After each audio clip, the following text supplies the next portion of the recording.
Hello दोस्तों, जय माता दी। मेरे यस म्यूजिकल ग्रुप में आप सभी का बहुत बहुत स्वागत है। जितने लोग हमारे चैनल से जुड़े हैं सभी को तहे दिल से धन्यवाद है। सबके लिए मैं मंगल कामना करती हूँ, सब लोग स्वस्थ और मस्त रहें। तो एक मैं बहुत ही प्यारा पति पत्नी का नोक झोंक गीत लाई हूँ। जैसा होगा आप लोग कमेंट में ज़रूर बताइएगा।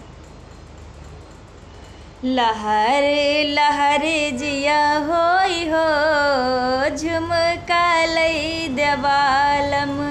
लहरे लहरे जिया होई हो, झुमका लई देवालम।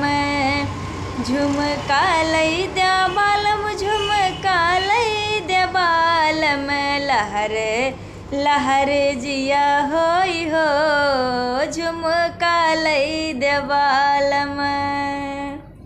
जब सुनरा गढ़वाई मांगे, जब सुनरा गढ़वाई मांगे। अरे दई देबै, अरे दई देबै बहिनी तुहार हो, झुमका लई देवालम।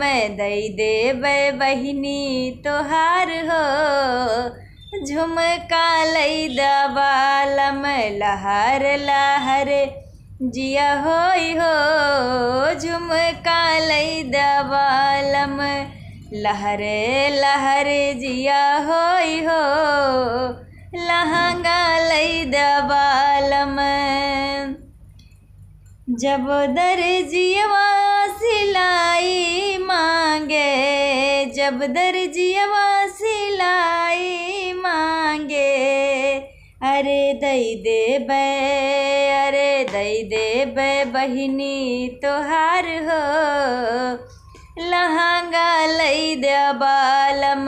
दई देबै ननदी हमार हो, लहंगा लई देवालम। लहर लहर जिया होई हो, झुमका लई देवालम।